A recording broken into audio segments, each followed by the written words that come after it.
I never thought that one voicemail could change everything.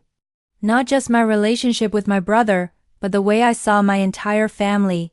It all started a few months before his wedding. He was my only brother, younger than me by 3 years, the kind of guy everyone loved.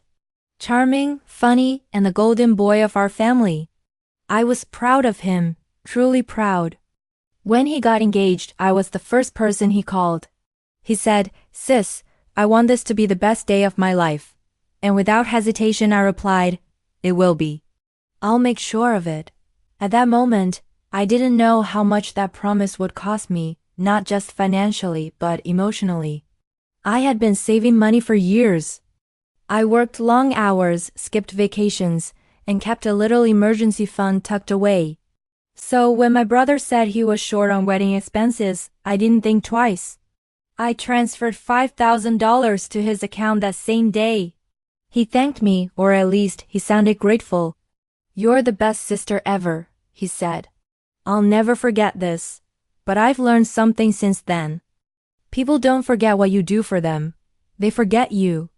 As the wedding approached, I found myself doing more than just sending money. I helped choose the venue. I designed the invitations. I even stayed up late making floral mock-ups because his fiancé couldn't decide on a color theme. Mom kept saying, "You're such a blessing to this family. He's lucky to have a sister like you." And I believed her. For a while I felt important, needed, valued. But it didn't last. As the wedding week drew closer, my calls went unanswered. My texts were left unread. I told myself he's just busy. But somewhere inside, I felt something shifting, like I was being quietly pushed aside. The day before the wedding, I arrived early to help set up. The house was full of laughter, music, and people running around. I smiled and tried to join in. But the moment I walked in, I noticed something strange.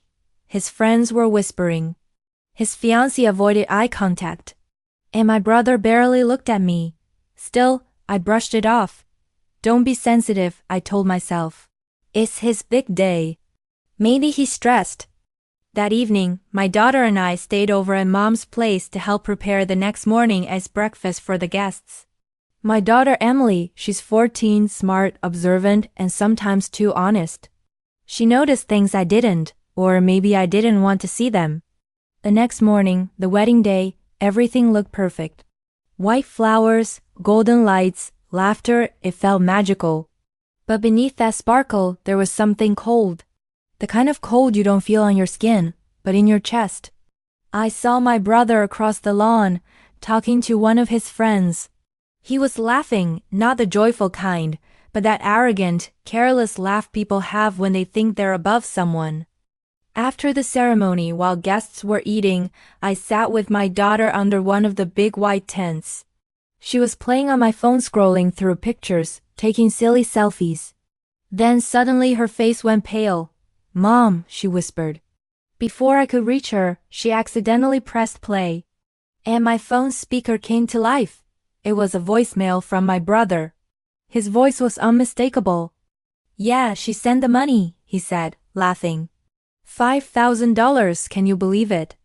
"I told you, she's desperate for approval. She'd do anything to feel included." I almost feel bad taking it.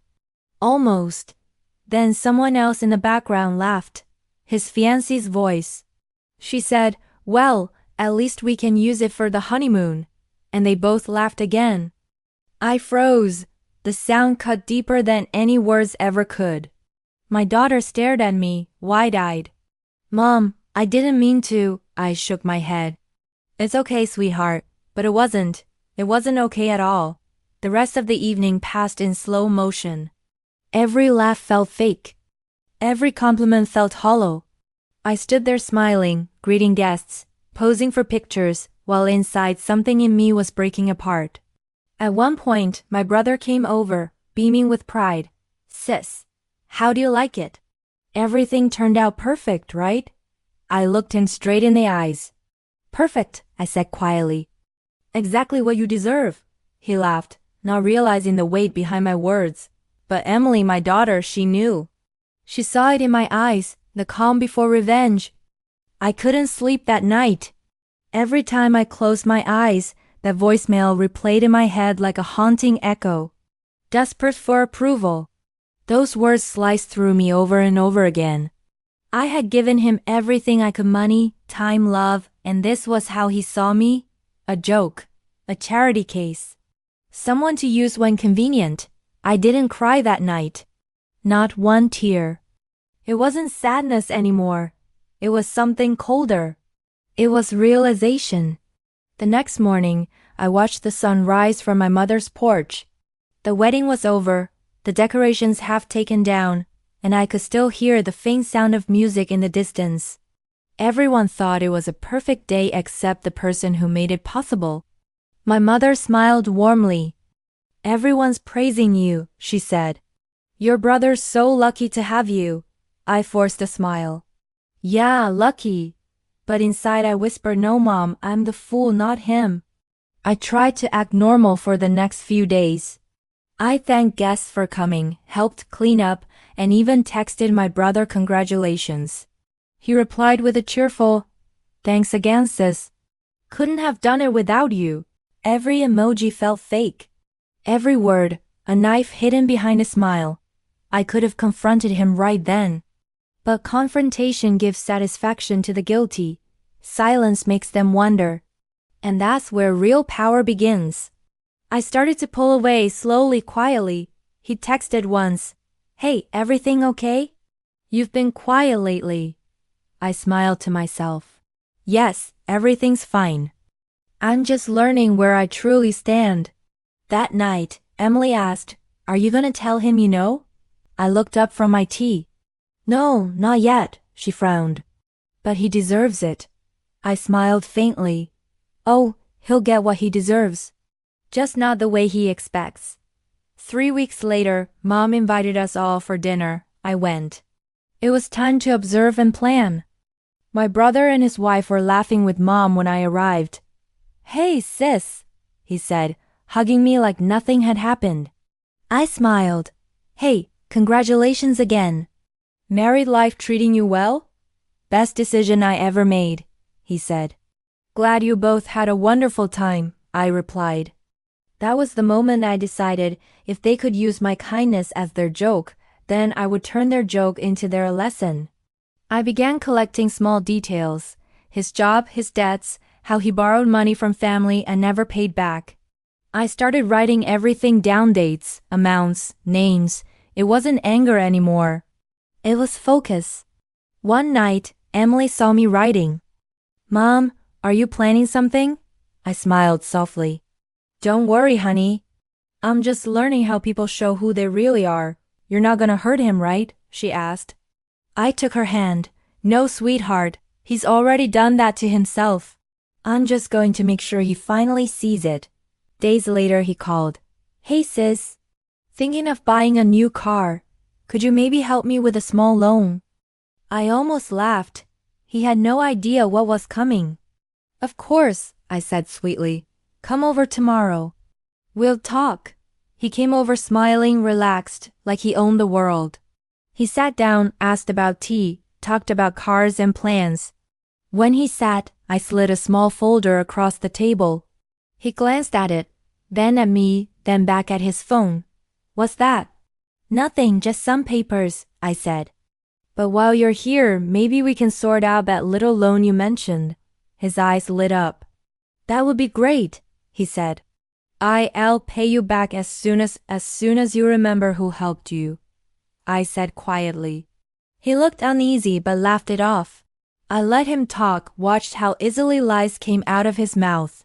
After he left, I went back to my notes. I built a timeline, printed receipts, wrote down every careless laugh. My anger had become a map.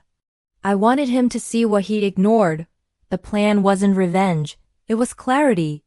Weeks later, I invited family for tea. He arrived confident, unaware.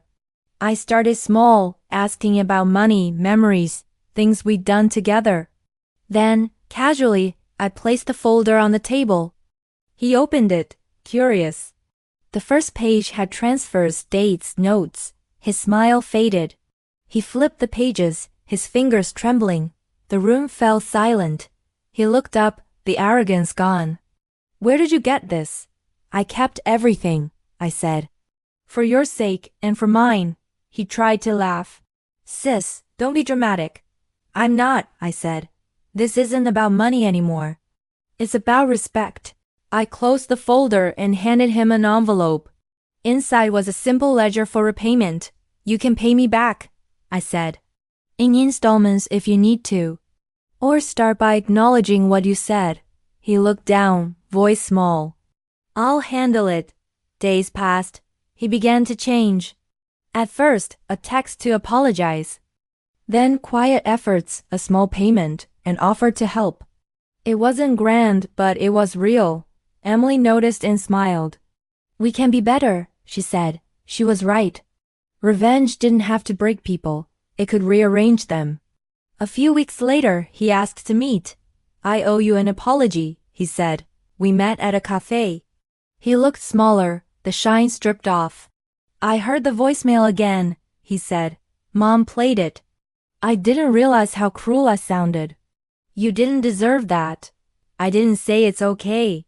I just said, thank you for saying that. He slid an envelope across the table. Partial repayment. And a promise to do better. I smiled faintly. Forgiveness isn't a transaction, I said. Maybe not, he replied, but I needed to start somewhere. When I left the cafe, I felt lighter. Not triumphant, just free. The storm had passed. I told Emily everything. That's real revenge, right? She asked. Making someone understand? Exactly, I said. At the next family dinner, laughter felt genuine. My brother thanked me, not for money, but for patience. His wife looked sincere. The same table that once echoed with arrogance now held quiet respect. Emily nudged me. Feels different, doesn't it? It does, I said. Because now it's real. Later that night, I sat by the window. Revenge had once felt like justice, but real justice was peace. People think revenge means hurting someone back. Real revenge is clarity.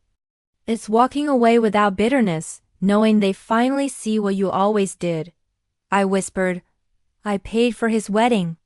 But the real price, the lesson he paid himself. I smiled, not from victory but peace. For the first time the house felt light. I opened the drawer, took out the folder, and burned it in a small bin outside. Emily came beside me, holding my hand. It's over now, isn't it? She asked. Yes, I said. And we're free. As the papers turned to ash, I realized forgiveness doesn't mean forgetting. It means remembering without the ache. Every betrayal is a lesson and invitation to draw boundaries, to love yourself louder. People say revenge is sweet. But I've learned something sweeter: peace. Peace is the sound of your heart beating calmly again after chaos. Peace is walking past the people who once hurt you and not feeling small anymore. Real revenge isn't about exposing others, it's about rediscovering yourself. I took one last sip of tea and whispered, I paid for my brother's dream wedding, but what I got in return was something far more valuable, the strength to never need anyone as validation again. And maybe, just maybe, that was the real gift, not his wedding, but my awakening.